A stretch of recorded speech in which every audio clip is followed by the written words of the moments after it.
It's Monday, January 27th, 2025. This is your Mining Disrupt News Surge. There has been so much news over the past few days that I feel like I've missed out on multiple weeks of things happening. Ladies and gentlemen, we're in the endgame now.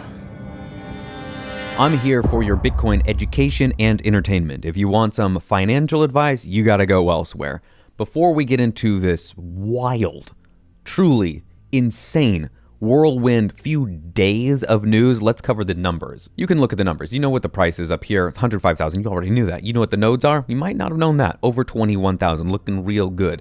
Unconfirmed transactions, getting close to under 100,000 for the first time in a hot minute. But the important thing is, if you want to be a true Bitcoiner with a full trifecta, you've got your self-custody. That's step 1. Step 2, get a node. Step 3, start home mining. You might want to do that with a BitAxe. Check out the link below. Getting into the news. On Wednesday, as reported by Simply Bitcoin TV, 11.6 trillion. BlackRock CEO Larry Fink, who might know a thing or two about money management, says we could see 700,000 as fears of currency debasement continues. Kyle buys BTC, says, holy beep. The CEO of Bitcoin mining company Mara just said they are focusing on getting SBR in all 50 states. This may come sooner than anticipated. Sam Hyde released a Dear Elon video a couple weeks ago, and then he released a Dear Vivek one. And in both videos, he has the exact same message for what you should be doing right now. Should I be pushing people to save their money in Bitcoin every chance? You just can't store your money in the US dollar. That's the only thing. So that's now twice that Sam Hyde has told multiple millions of people to buy Bitcoin. Moving on to Thursday, Cynthia Lummis will be chairing the Senate Banking Subcommittee on Digital Assets. She's a Bitcoiner. Considering it was all over the news, I'm guessing you're probably aware that this came out directly from Trump at the White House. Chris Pavlovsky of Rumble says there's a Rumble wallet coming. Confirmed. This is a massive internal project which creates new ways for creators to transact. And it includes Bitcoin. Here's American HODL rounding up the last 5 days of news. Trump launches meme coin, Melania launches meme coin, frees Ross, turns SBR into, well, we'll see about that. And then Jeff Walton, Punter Jeff, says chills listening to this old space from Saylor. This is when Saylor talks about the 3 catalysts for what needs to happen for Bitcoin to hit 5 million a coin. And the third one just happened. The third one is SAB 121 being rescinded, and that happened a few days ago. On Friday, Jeff Seifert said new BlackRock iShares just filed to allow in-kind creation and redemption of their Bitcoin ETF. And then this last bit of news from the Joker himself, but this is no joke. Yellow here says, educate, yes. Inform everyone about Ripple's corrupt shenanigans, yes. But remember that by spending all your energy in the battle of Bitcoin against Ripple inside the government's corridors, you are acknowledging the power of that government to do, I think he means, to do the decision making. Ripple needs them to survive.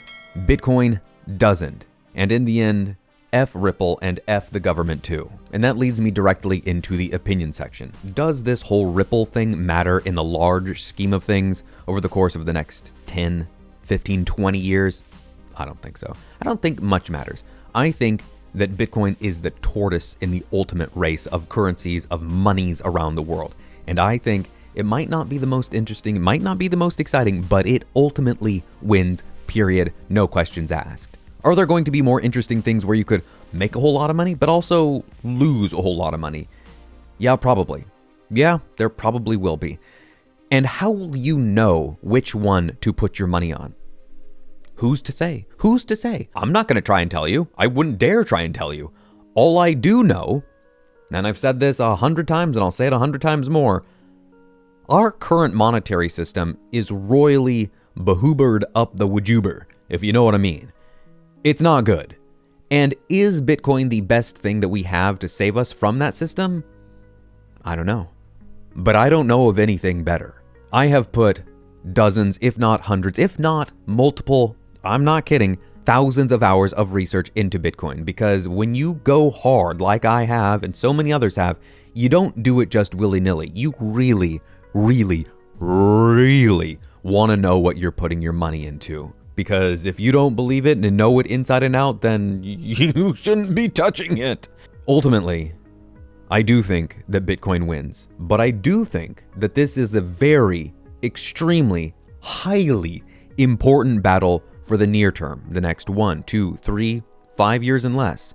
And it does matter the outcome of this, because the biggest problem, the biggest problem is that when you have distractions, innocent people, ignorant people, people that don't have the time or have avoided the time to looking into it will get burned. And I understand there might be a contingent of you that say, well, that's on them. They should have done the research. If you go into a casino, you should be able to look around and see that you're probably not going to win. And you know what? I agree with you in some regard. But at the same time, I have compassion for those people. They need help. They need education. And that's where you and I can step in. That's where channels like this can step in to help educate the masses of why Bitcoin, and Bitcoin only, is so important, and why it and nothing else will help humanity free itself from the shackles of fiat currency. Until next week.